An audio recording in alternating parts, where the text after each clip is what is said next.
식사들 뭐 맛있게 하셨는지 모르겠습니다.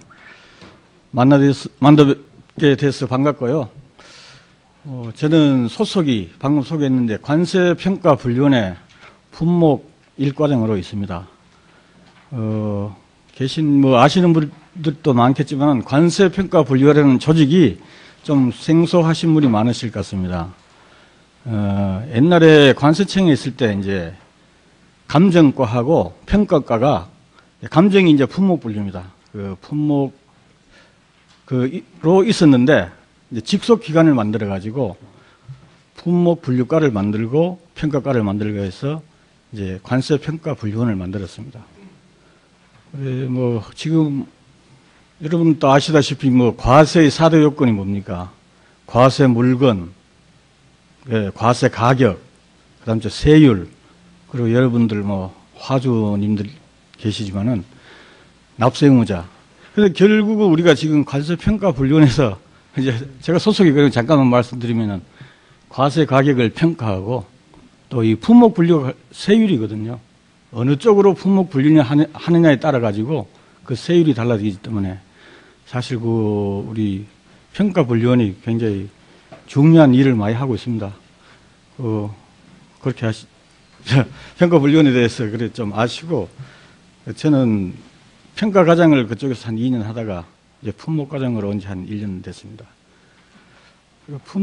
이번에 이제 FTA가 지금 국가 전체적으로 굉장히 또 무역업계에서는 중요한 이슈가 되고 있는데, 사실 FTA를 보면 FTA 잘 아시겠지만은 그 양 국가 간의 자유무역 협정 아닙니까? 자유무역을 하자는 건데, 그 핵심이 이제 무역 장벽을 해소하는 건데, 그 중에 핵심이 관세 철폐입니다. 관세 철폐가 이제 곧 관세 없이 서로 수출입하자는 건데, 관세 철폐의 중심에 있는 게 원산지 증명이거든요. 그 나라의 상품에 대해서만 관세를 없애주는 거지, 다른 나라 상품 그 나라에 가져와 가지고 바로 자유무역 협정에 된 상대방국에 수출한다고 해서 그게 관세를 없애준다 그러면 그건 또 불공정 무역이 되고 안 되니까, 이 원산지 그 나라의 상품이 맞느냐, 원산지 인증을 하는 게 핵심인데, 그 원산지 인증의 또 핵심이 품목분류입니다. 이 품목분류를 할 줄 알아요. 원산지 FTA에 대해서는 저는 잘 모릅니다. 이 품목분류만 하다 보니까. 원산지 FTA 체결 협정문을 쭉 보면 뒤에 별표에 전부 세번별로 다 틀려요. 이 상품에 대해서는 원산지 인증을, 원산지 판정을 이렇게 한다. 그러니까 먼저 자기가 수출입하는 상품에 대해서 품목분류를 알아야 자기가 원산지 검증에 대해서 어떻게 해야 될지 준비가 돼야 된단 말입니다. 그리고 아까도 말씀했다시피 품목분류라는 게 이 FTA를 떠나가지고 관세사에서 오신 분들도 많이 좀 계시고 하지만은 대부분이 이제 업체에서 오신 분들인데, 죄송합니다. 옷 좀 벗겠습니다. 품목분류에 대해서 사실 관심을 별로 안 기울였을지도 모르겠습니다. 아시는 분들 아시고, 수출하고 수입하고 물건 만드시기도 바쁘신데, 관세서에 맡기시고 쭉 그러셨을 것 같은데, 오늘 제가 강의하고자 하는 거는 무역협회로부터 성단장님께서 한번 우리 원에 오셨어요. 오셔가지고 이 FTA가 지금 업체들 간에 이슈가 되고 있으니까 지금 FTA 또 해가지고 밑에 납품업체에서 상급업체 물품 납품할 때 전부 HS 번호를 올려야 되잖아요. FTA 하려면은 HS 번호를 기재해야 되니까 많이 이슈가 되고 있으니까 품목분류에 대해서 한번 설명을 좀 해달라고 하셨어요. 그래가지고 저는 오늘 이 품목분류라는 전반적인 개요에 대해서만 얘기를 하겠습니다. 모르시는 분들은 좀 그냥 전반적으로 품목분류가 어떻게 돌아간다, 품목분류표라는 게 뭐고, 품목분류에서 내부 분쟁이 생겼을 때는 어떻게 해야 될 거고, 그리고 이제 국제적으로 분쟁이 생겼을 때 어떠한 해결된 사례가 있는지, 그리고 앞으로 품목분류 결정을 하는 데 있어서 참고될 사항, 이런 뭐 교재를 보셨으면 좀 아시겠지만, 교재가 처음에 제가 너무 빨리 한다고 조금 수정을 했습니다. 이 내용하고 조금 틀릴 건데, 그렇게 하고, 성관님께서 이제 업종별로 특화해가지고 6, 7월 중에 이제 지역별로 뭐, 울산에는 자동차, 창원에는 뭐 기계, 이런 식으로 저는 전문가가 아니지만 품목분류 전문가가 우리 팀장들하고 많이 있습니다. 그 상세한 것은 그런 식으로 순회 교육을 할 계획입니다. 여기 서울은 본사가 많으니까 그 지방의 회사들한테도 알려주시고 그래 주십시오. 제가 뭐 공무원이다 보니까 교수도 아니고 강의 실력은 별로 없습니다. 자주 이런 자리에 선 적도 없고 제가 아는 말 귀한 시간 냈으니까 설명드리겠습니다. 설명할 목차는 이제 품목 분류 정의하고 HS 품목 분류표의 뭐 사용 목적이라든지 사용자 그리고 거기 있는 내용들 통칙이 뭔지 부류호 이런 거에 대해서 설명드리고 그 품목 분류의 절차와 국내에서 업체에서 우리 평가분류원회 이런 데서 품목 분류를 했을 때 그 회신받은 내용이 마음에 안 들었을 때 어떻게 해결해야 될지, 그다음 FTA와 품목 분류가 어떤 관계가 있는지, 그리고 품목 분류 사례 중에 뭐 재밌는 거 뭐 한두 건 소개해드리고 또 국내외 분쟁 사례를 소개해드리겠습니다. 그다음 이제 HS 국제 분쟁 지원을 이제 우리 원에서 하고 있는데 그 현황을 좀 말씀드리면 도움이 될 것 같습니다. 그리고 HS 확인하고 그런 거 뭐 질의하는 방법이라든지 또 HS가 이제 우리 다른 업체에서 질의한 것들이 결정된 사례가 있거든요. 그것을 조회하는 방법 같은 거 말씀드리겠습니다. 품목 분류 정의라고 했는데 이제 정의로 말씀드리자면 이제 국가 간 거래되는 상품에 대해 가지고 국제적으로 공통의 코드를 만들어 가지고 그 품명하고 코드 번호를 정하는 게 활동이 이제 품목 분류입니다. 영어로는 주로 뭐 노멘클래처 클래시피케이션이라든지 타리프 클래시피케이션, 커스텀스 클래시피케이션 이런 용어를 쓰고 있습니다.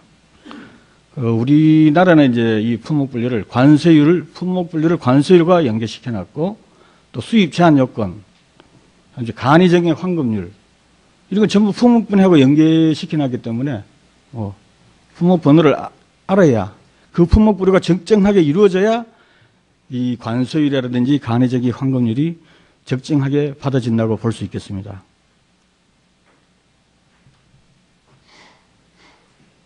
사용 목적은 뭐 수입물품에 대해서 관세도 부과해야 되겠고 또 국제 무역에 대한 신뢰할 만한 통계도 이제 통계 제공도 있고 뭐 원산지 결정, 이제 거래 규제 물품에 대한 감시 이런 뭐 품목 번호가 없으면은 이 뭐 저런 환경 오염 물품 같은 것을 감시하기가 곤란하겠죠.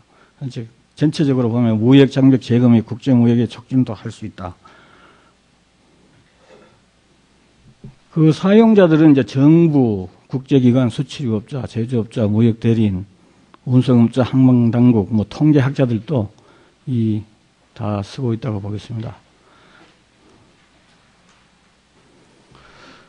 그 HS 품목 분류표의 뭐 용어 정의를 보면은 이제 품목 분류표라는 게 HS 협약입니다. 협약의 부속서인데 아시겠지만 협약이라는 거는 국제 간의 협약을 맺으면 우리 국내법하고 효력이 동일합니다. 우리나라 법령하고 동일한 효력을 가지니까 그 협약의 사항은 우리가 같이 지켜야 됩니다. 통칙이라는 게 있고 그리고 품목 분류표로 구성되어 있습니다. 그 품목 분류표는 품목 번호 6단위와 품명으로 구성되어 있고 전체 품목 분류표는 21개 부로 나눠져 있고 96개류로 되어 있습니다. 그리고 총 우리나라에 지금 되어 있는 품목 번호 수가 11,800개 됩니다. 그러니까 이 세상에 있는 모든 물건이 코드화 되지, 이제 HS 품목 분류표에 속하지 않으면 안 되거든요. 저 항공기로부터 해가지고 작은 종이 조각 하나까지도 전부 다 이 품목 분류 어느 호중에 하나는 속해야 된단 말입니다. 지금 한 11,000몇 개로 우리나라는 나누고 있습니다. 근데 우리나라는 나눌 때는 10단위고 6단위까지는 이제 국제적으로 공통되어 있습니다. 그리고 전 세계가 똑같은 겁니다. 6단위까지는. 이걸 보면 이제 여기에 섹션 이 부입니다. 라이브 애니멀스가 산동물과 동물성 생산품, 이제 여기에 일부에 분류되는데, 요 캡처, 이게 U입니다. U에는 이제 산동물만 이번에 분류하겠다. 그리고 노트, 이게 주인데, 이 산동물 중에서 예를 들어가지고, 요 걸려놓은 건데, 뭐, 순회 공연, 서커스 용품, 동물, 말은 산동물이지만, 2부에 분류하지 않고 다른 데 분류해라. 뭐, 이런 식으로 코치를 해놨고, 여기에 이제, HS 품목 분류표입니다. 여기에, 국제적으로서는. 그래서 아까 말씀드렸듯이 품목번호 6단위 품명 되는 이게 관세를 내고 법령에서 국회에서 제정 사항입니다. 법령이기 때문에. 우리 품목분류표도 관세법 별표로 운영하고 있습니다. 우리나라는 관세 및 무역 통계 목적으로 해가지고 HS 6단위, 이거 국제적으로 공통된 6단위를 세 번 해가지고 10단위로 만들어 놨습니다. 그런데 미국이나 EU도 뭐 10단위고 일본 같은 경우에는 9단위 코드를 쓰고 있습니다. 아까 말씀하셨듯이 우리나라는 10단위 코드에서 총 11,881개 코드로 2010년 현재 되어 있습니다. 섹션이 21개 부로 구성됐는데 그 부라는 게 어떤 거냐 하면은 예를 들어 가지고 제 밑에 보시면은 이제 낮은 뭐 예를 들어 소는 1부에 속하 있고 소 가죽은 8부, 소 가죽 가지고 신발을 만들었으면 12부 이런 식으로 낮은 번호에서 높은 번호로 올라갈수록 이제 제주 단계가 뭐 높거나 이런 완성된 이런 제품이 분류됩니다. 그 모래가 5부, 창유리가 13부, 유리렌즈가 18부. 이런 참고사항으로 들으십시오. 그리고 또 동종의 산업, 이 공업부 이런 것도 같은 부에 쭉 분류해놨습니다.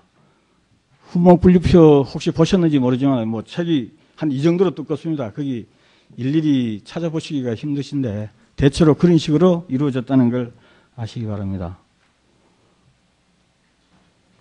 그다음 이제 부가 있고 이제 유라고 나눴는데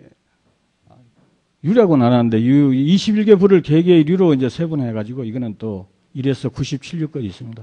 근데 77류는 또 앞으로 어떤 뭐 물건이 생길지 몰라가지고 그거는 비워 넣었습니다.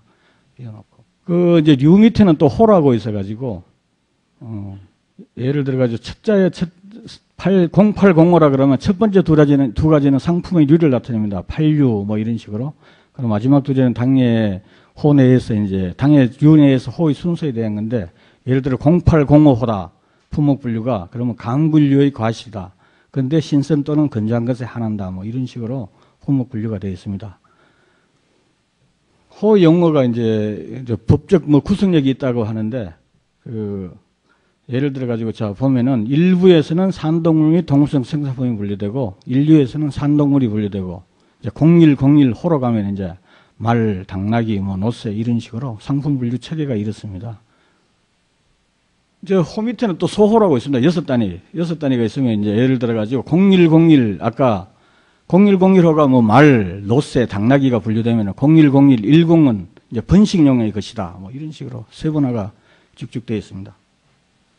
뭐 주라는 게 있습니다. 또 주라가 있어가지고 HS의 필수 요소인데 품목 분류표는 이제 호의 용어 및 관련 주에 의해서 결정됩니다. 아까 말씀하셨다시피 뭐 산동물이 분류되고 이제 말소가 되지만은 뭐 서커스 용에 쓰는 물건들은 제외시켜라 이런 식으로 주가 이래 돼 있어가지고 거기에 또 구속을 받습니다. 품목 분류표는 모양은 이렇습니다. 이거 뭐 많이 보셨겠지만 쭉 품목 번호가 나오고 거기 관세율이 우리 품목 분류표는 이런 식으로 되어 있습니다. 관세율이 나옵니다. 제가 쭉 설명드린 게 결국은 이제 이 말인데요. 품목 분류할 때 주가 있고 앞으로 말씀드린 통칙이 있고 부류, 호, 소호, 국내 소호 총 10단위로 되어 있습니다. 6단위까지는 국제적으로 공통적으로 쓰고 있습니다. 쓰는 데 있어 가지고 영문하고 국문하고 아까도 보셨겠지만 있지만은 6단위까지는 영문이 우선입니다. 우리 해석상에 뭐 실제로 우리가 업무를 해보면은 국내 한글 가지고 논란의 소지가 있는 게 많이 있습니다. 그때는 영문이 우선이고 그 10단위 내까지 가서 논란이 있는 거는 우리 한글이 우선입니다. 10단위 내에서는. 예를 지금 이제 말씀드리게 쭉 보면 이제 승용차가 있는데 승용차는 87류에 속하는 물건이고 8703이 이제 호입니다. 8703.23. 요게 이제 국제적으로 저 승용차에 대해서는 전부 8703.23이라는 게 국가적으로 전부 동일합니다. 그다음 1010이라는 이제 우리나라의 분목 분류까지 갑니다. 10단위까지 갑니다. 근데 이제 그 품목 분류하는데 이거 이제 통칙이라고 있습니다. 통칙이 사실 품목 분류표에 또 어떻게 하라는 근간이거든요. 그 통칙이 1호부터 6호까지 있는데 그냥 한 참고적으로 한번 들어보십시오. 통칙 1은 뭐냐 하면은 통칙 1은 아까 그 호의 용어라는 게 그 산동물 그게 아니고 말, 롯새, 당나귀 이런 게 이제 호의 용어인데 거기에 호의 용어 및 주에 의해서 결정된다. 그리고 통칙 2가 이제 불완전한 물건, 그리고 미완성된 물건, 그리고 또 이제 미조립이나 분해된 상태 물건은 완성된 물품의 호로 분류하라. 이제 통칙 3에서 가가 있는데 가는 이제 가장 협의로 여러 상품 중에서도 뭐 비슷비슷한 품목 분류가 많이 있는데 그 중에서도 가장 협의로 된 것에 대해서 이제 분류하라는. 그다음 이제 두 번째는 이제 본질적 특성이 있는 거에 대해서는 이제 우선순위를 주고 그 세 번째에서는 동일하게 분류가 여러 호로 같이 이제 분류가 되면은 그 순서상 최종호에 분류를 하라. 그다음 이제 통칙사는 당해물 이 통칙 1, 2, 3을 적용해도 안 되는 물건에 대해서는 당뇨 물품하고 가장 유사한 물품이 해당하는 호에 분류하라. 그리고 케이스 등 뭐 포장재료, 포장용기 이제 악기 케이스라든지 사진기 케이스 이런 것들은 그 당해 상품하고 같이 분류하라. 이런 내용이 이제 통칙이 되겠습니다. 우리가 품목 분류 이제 평가 분류에서 계속 하고 있는데 이 통칙에 따라서 전부 분류하고 있습니다. 통칙이 사실상 품목 분류를 하는 데 있어 가지고 법입니다. 이게 여기 순서적으로 통칙 1, 2, 3 순서적으로 거의 따라서 하고 있습니다. 그럼 품목 분류 우리 지금 관세청 여러분들께서 하시는 관세 이 조직 체계하고 품목 분류가 어떻게 이루어졌는지 말씀드리겠습니다. 우리 관세청이 있고 청에 국이 있습니다. 심사정책국이라는 심사정책국이 있는데 여기에서 우리 품목 분류 법령이나 법규 개정 같은 것을 심사정책국 관세청에서 다 하고 있습니다. 그 산하 기관으로서 관세청 직속 기관으로서 우리가 중앙관세분석소하고 관세평가분류원이 있습니다. 중앙분석소에서는 그 화학적인 물건들 그리고 복잡하고 이런 이 분석이 화공학적 이런 거 분석이 필요한 물건에 대해서 분석 업무를 수행하고 있고 우리 관세평가분류원에서는 이제 우리 내부적으로 자체적으로 판단하든지 아니면 분석이 필요한 물건은 분석 회보를 받아가지고 이 상품이 이제 몇류다 하고 이제 우리가 분류하고 있습니다. 그러니까 관세 품목 분류 집계 조직을 보면은 관세청이 있고 심사정책국이 있고 이제 관세평가분류원이 있고 중앙관세분석소가 있습니다. 우리 관세평가분류원에서는 품목분류 협의회를 운영하고 있고 심사정책국에서는 품목분류위원회를 운영하고 있습니다. 그러니까 이제 서울이나 인천공항, 부산, 인천, 대구, 광주 등지 세 관에서 질의 이제 품목분류를 잘 결정하기 힘들어 가지고 우리한테 질의하면은 우리는 중앙관세분석소하고 뭐 분석 협의를 받아 가지고 결정을 합니다.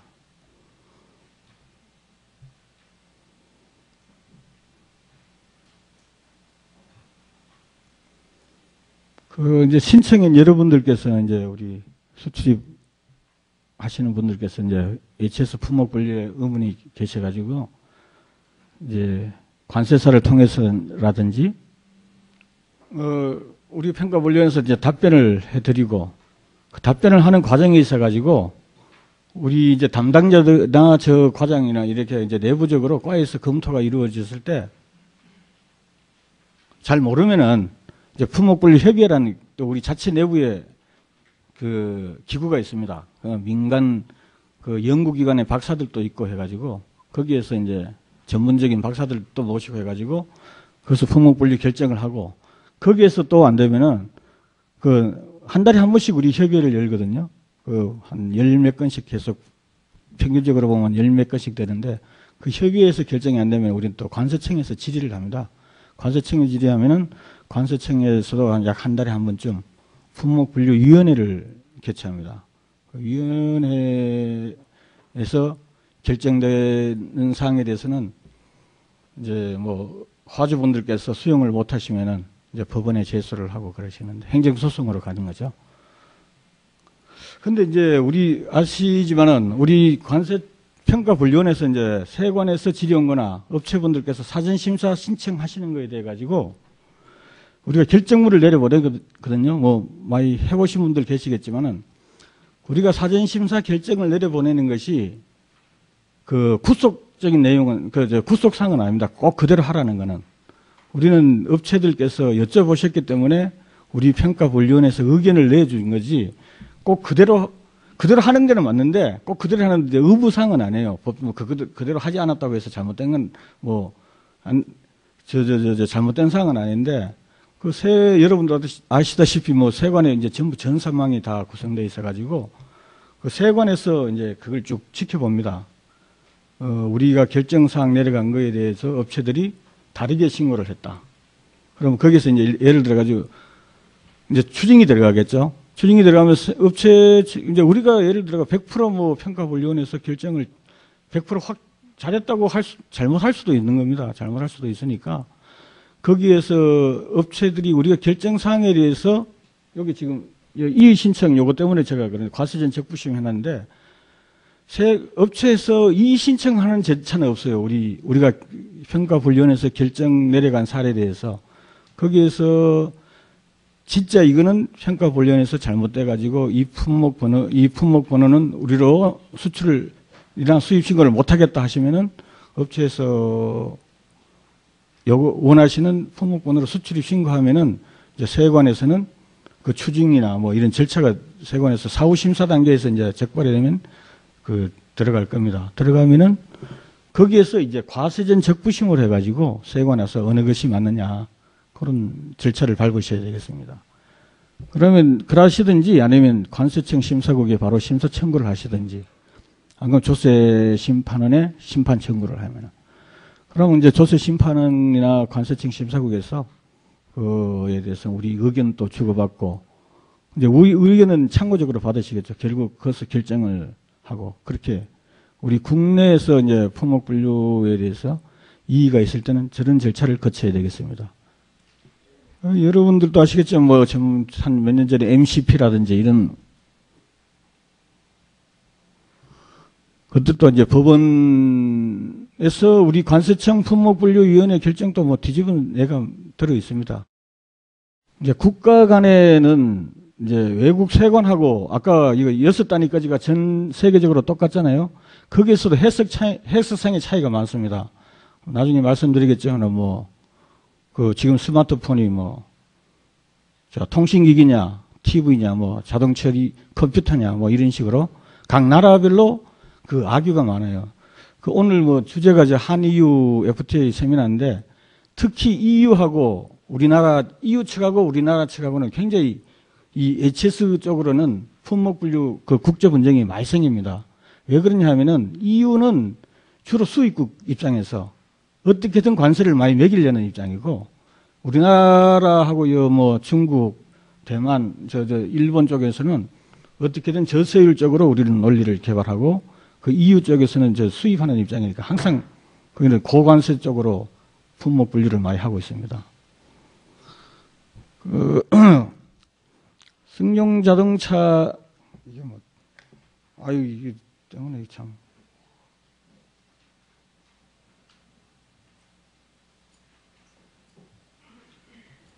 지금 내봐요. 그 FTA와 품목 분류 HS 확인에 대해서 잠깐 언급하겠습니다. 예를 들어 가지고 8703호에 승용 자동차가 분류되는데 WTO 양어 관세는 8%. 이제 우리나라 양어 관세를 적용했을 때 이유는 10%다 말입니다. 그런데 뭐 아시겠죠? 이제 FTA가 되면은 특혜 관세로 0%가 이제 되는 거 아닙니까? 그런데 이제 아까 말씀드렸다시피 비원산지 재료가 뭐 이 승용 자동차에 대해 가지고 저 1번이 상품명입니다. 1번이 1번이 HS 분류입니다. 그러니까 8701부터 8707까지 및 8712호 그 품목 번호가 거기에 대해서는 상품명이 뭐 철도, 궤도용 뭐 이런 차량인데 거기에 대해서는 원산지 결정 기준이 뭐다. 그러니까 이게 지금 세번별로 다 틀려요. 저 원산지 결정 기준이. 그러니까 여러분들께서 이제 FTA를 제대로 활용하시려면은 자기 회사에서 수출하는 수출이 가는 상품이 품목 번호가 몇 번인지 알으셔야 저 원산지 결정 기준을 파악하신단 말입니다. 그러니까 뭐 여러 상품을 많이 수출해 가시면은 그 해당 번호를 알아야 되겠습니다. 그러니까 지금 자동차를 예를 들면은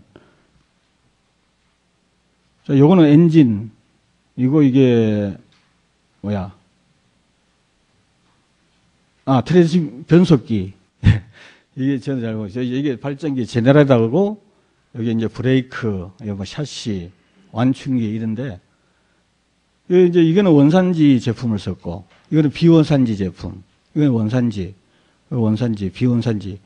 이런 비원산지가 아까 그 자동차를 수출하는 데서 원산지 우리 한국 자동차라고 받으려면은 공장도 도매 가격의 45% 이하로만 비원산지 재료가 되어야 된다고 이제 그 한EU 그 협정에 이제 그 나와 있단 말입니다. 그런 식으로 이제 이 비원산지 국내 도매 공장도 가격이 45% 이하여야 된다.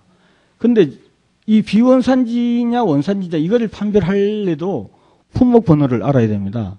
이 엔진만 하더라도 이제 원산지 우리나라 거라고 하는데 이 엔진의 부품이 수십 가지인데 전부 국산 원재료만 쓸 수가 없잖아요. 여기서도 외국산 원산지가 있고 뭐 외국산 부품을 많이 가져와서 쓰니까 요게 국산 원재료라고 품목 분류를 판정을 받으려면 또 여기에서도 품목 분류가 이루어져야 됩니다.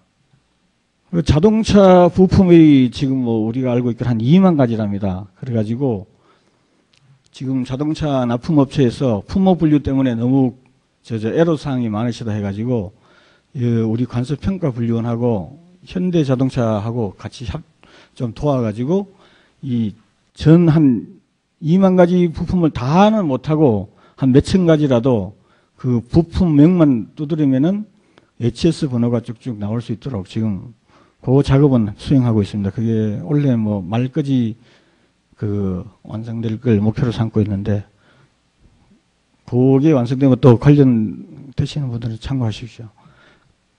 참고적으로 해놨는데 이 자동차 부품이 전부 이 HS 번호가 다 틀립니다. 엔진은 8407, 엔진 블럭은 8409, 크랭크 축은 8483 이런 식으로 전부 이 HS 번호가 다 틀리니까 품목 분류에 대해서 애로사항이 많이 있습니다. 풍력 발전기를 이제 수출하는 데 있어 가지고 발전 세트로 해가 우리나라는 8%, 이유는 2.7%인데 이제 특혜 관세를 받습니다. 이런 것도. 여기서도 원산지 판정 기준이 CTH 이게 이제 품목 분류 4단위 변경이거든요. 외국에서 비원산지 재료를 가져와 가지고 원재료를 가져와 가지고 그 원재료가 다른 하나의 제품으로 제조 가공돼 가지고 다른 상품이 됐으면은 그거는 우리나라의 원산지로 한국에서 만들어진 것으로 본다. 이런 그런 품목 단위 4단위 변경 규정이나 VAR 45는 공장 우리 그 비원산지 부품의 가격이 45% 이하여야 된다. 이런 규정을 적용하라는 예입니다. 이 풍력 발전기 안에서도 이렇게 전부 다 품목 번호가 다 틀립니다. 이게 날개라든지 엔진이라든지 터빈이라든지 기둥. 그리고 지금 뭐 품목 분류에 대해서 제가 뭐 자세히 강의 드리는 건 아니고 여기 계시는 분 업체분들께서 품목 분류의 중요성을 품목 분류가 이렇다는 것을 오늘 뭐 감만 잡으시라고 그런 강의 주제로 하고 있습니다. 예를 들어 가지고 지금 이런 것도 보면 이제 작년에 우리 품목 분류 협의회에서 결정을 하려다가 위원회까지 올라간 건인데 분명히 여기 일본에서 수입하는 이게 플레이크인데 낚시 밑밥입니다. 낚시 밑밥인데 고기도 그려져 있고 한데 이걸 과연 낚시용 미끼로 할 거냐 아니면 감자 플레이크로 볼 거냐 이래 해가지고 이게 비록 뭐 낚시용 미끼에 사용되는 용도로 소매 포장되었지만은 소매 포장 여부는 이제 소매 포장 여부는 우리 품목분류상의 고려사항이 아니다. 쇳덩물품이 아니니까. 따라서 이게 이제 그러니까 이 껍데기하고 내용물하고가 품목분류하고 일치되는 건 아닙니다. 이거를 감자 플레이크로 결국은 과세를 했거든요. 감자 플레이크로 결정이 난 사례가 있습니다. 그리고 이거는 이제 애들 장난감 비슷한데 여기가 뭐 의자에 철제 프레임에 철제 프레임에 소굴된 의자가 있는데 신생아들이 여기 앉아가지고 뭐 저 가지고 놀고 하는데 과연 이것을 의자로 볼 거냐, 뭐 왕구로 볼 거냐.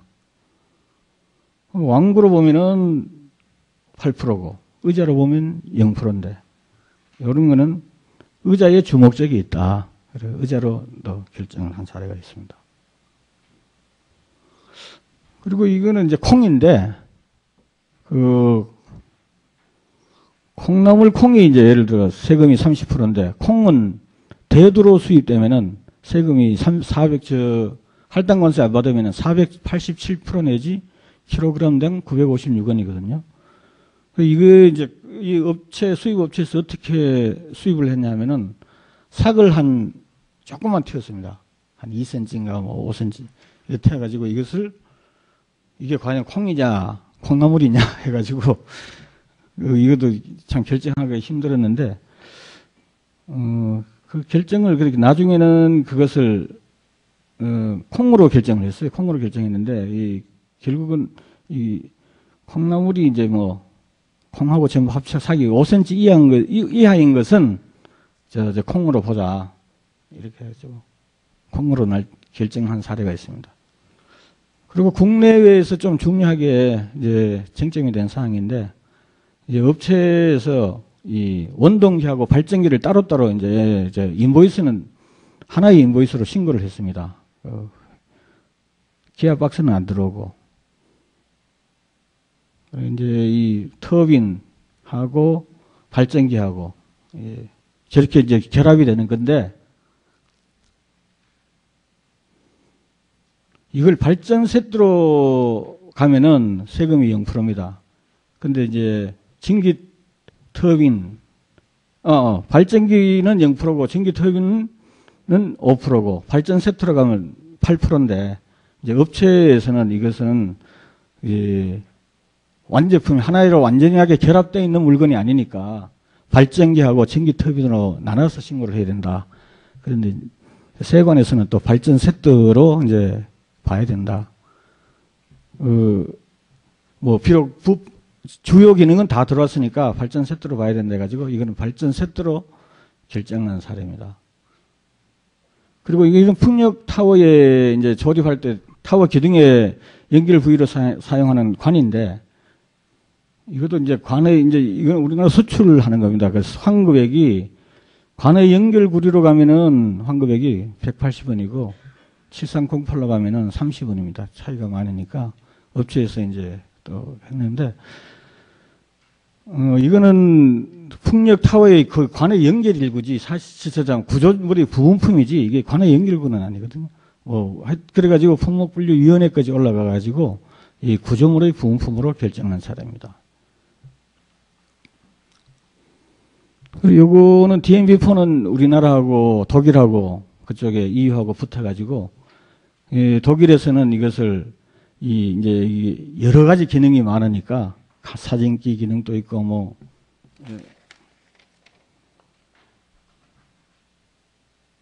여러 가지 전화기가 하고 이렇게 많이 하고 있으니까 이것은 TV다. TV로 분류를 했어요. TV로 해가지고 텔레비전 수신기라고 이제 유럽에서는 이걸 분류를 해가 세금을 14%를 과세했습니다. 근데 이제 사실 이 주기능이 이제 휴대전화기잖아요. 우리나라는 휴대전화기라고 주장을 해가지고 결국은 이제 우리나라 품목분류 논리에 따랐는데 그 독일에서 이제 유럽에서 자꾸 텔레비전 수신기라고 주장하는 거는 뭐냐면은 아까 그 통칙을 제가 말씀드렸는데 통칙에서 여러 가지 기능이 함께 있을 때는 최종호로 간다는 그 규정이 있습니다. 그러니까 그게 통칙을 따르면은 그 유럽에서도 주장하는 논리는 돼요. 최종호로 가면 여러 가지 기능이 있으니까 어느 게 주기능인지 모르니까 최종호로 가면은 TV 수신기다, 텔레비전 수신기다. 그렇게 유럽에서는 주장했습니다. 근데 우리는 이제 본래의 기능을 따지자. 본래의 기능이 사실은 전화기가 아니냐. 근데 본래의 기능은 사실 쓰는 사람에 따라 좀 틀리긴 틀린데 그런 식으로 결정난 사례가 있습니다. 요거는 블루투스인데 이거는 러시아 세관에서 이제 또 시비를 붙은 건데 러시아 세관에서는 이게 이어폰이라는 겁니다. 이어폰으로 가면 이어폰으로 가면 세금이 있고 그 러시아는 아직 세율이 정확하게 정해지지 않은 것 같아요. 관세가 부과되고 우리는 블루투스가 이어폰은 아니잖아요. 데이터를 송신하고 수신하는 기기지. 이제 요것도 WCO까지 갔습니다. 우리 이제 국제적인 분쟁은 전부 WCO에 가서 결정을 받는데 이제 요거는 거는 우리나라가 전부 승소한 사례입니다. 지금 국제 분쟁 사례를 몇 개 소개했는데 우리 평가분류원에 그런 이제 우리 국제 분쟁 팀이 있습니다. 이 국제 분쟁 해결을 한 사례도 많고 그러니까 예를 들어 국제적으로 품목 분류 가지고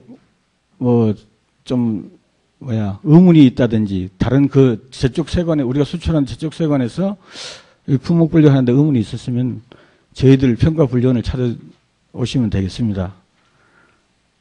아까 얘기했듯이 우리가 지금 해결한 사례는 사실 07년부터 LG화학하고 DMB폰 이게 약 1,560억 관세 경감이 됐습니다. 아까 그게.